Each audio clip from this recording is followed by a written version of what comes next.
Hey y'all. All right. It is attorney Melaney LaGrone. For those of you that don't know me, I am a immigration and criminal defense attorney. A lot of my clients call me Attorney Mel. I know LaGrone is sometimes a little hard to say, but this is story time, and this is a really good story. So I am a former Detroit police officer. I spent almost 10 years on the police department before I went to law school and decided to become a lawyer. When I first decided to become a lawyer, I decided to be a criminal defense attorney because, of course, that's what I know. That's what I know inside and out.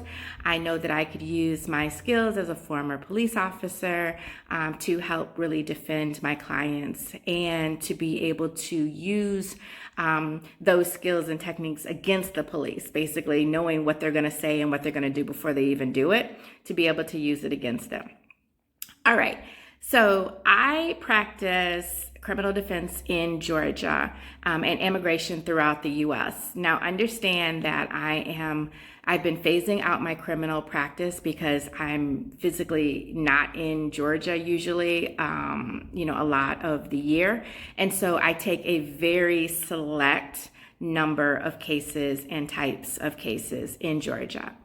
So one of my clients he was accused of, he was arrested for possession with intent to distribute, okay, and a couple other charges. And understand, with possession with intent to distribute, basically the police are saying, okay, you have this amount of drugs, and whether the way it's packaged or whether the amount, or if you have scales, a lot of money, things like that, that it is an intent to distribute type of case. All right, so let's back up. First of all, understand that my client isn't even from Georgia. He happened to fly into Georgia during the holiday time to spend the holidays here, and ended up meeting a friend over another friend's house, all right? But didn't know this other person, didn't know whose house it was, didn't know that person. Well, the house got raided. So the house got raided. There's multiple people in the house, and then there's multiple, drugs and money found that was, eventually forfeited or put into forfeiture proceedings and stuff like that. So in order for the prosecution to get a conviction on a case like this, the police have to do their job, and they have to do their job very well. And if their job is shitty, then it's going to get dismissed, all right? And one of the things that the police have to do well is to describe where the drugs were found, where was the money found, in vicinity of, in reference to each of the people that they arrested in the house, or find some sort of, mail and stuff like that to decipher whose place it is, to possibly be able to say that it's that particular person's drugs and money. Or, was it in somebody's suitcase? Was there ID in somebody's suitcase to be able to distinguish whose it was, or something like that?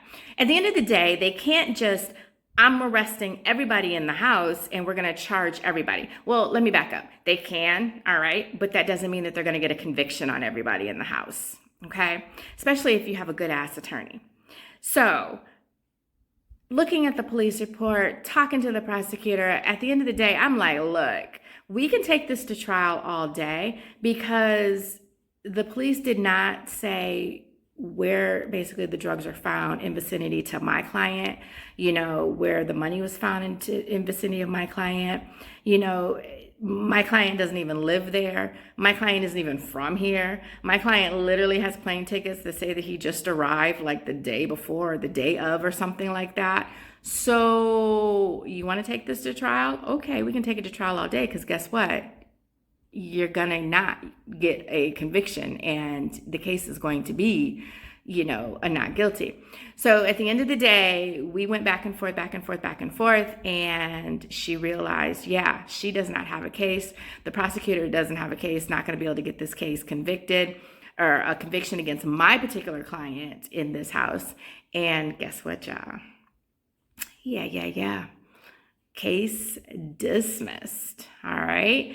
So my client is like free and clear, no record on his police report, his file, anything like that. He is totally free because case dismissed. So I say that to say, hello, people. All right. If the police don't do their job, okay, don't just sit there and take a plea. Don't just sit there and be like, okay, well, I just want to get this finished. I just want to get this completed, in a quick amount of time and stuff like that. Because that's one thing that I told my client. I was like, stick with me, okay?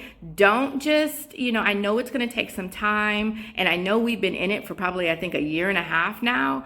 But understand this. There's a reason for this, and I'm going to get the job done. So just hang in there. So I say that to say, don't be so quick to take a plea. Don't be so quick to just get the case over with, because you might have a good offer. I think even they offered my client pretrial diversion, and I was like, why? Absolutely not. We're not even taking pretrial diversion. And understand that pretrial diversion is a great ass offer because it basically says, go jump through some hoops, pay some fines, maybe do some community service, and this case will never be on your record ever because it'll be like it never happened. But still, I wasn't going for it, and you should not either. Okay. So, all right, that was my story time. So, and understand, y'all, like I said, I do limited number of cases now in Georgia. I am very, very choosy and picky on the cases that I take in Georgia because at the end of the day, I am phasing out my criminal practice, but I am good at it. So I guess if you need me, you can still kind of call and, I'll let you know.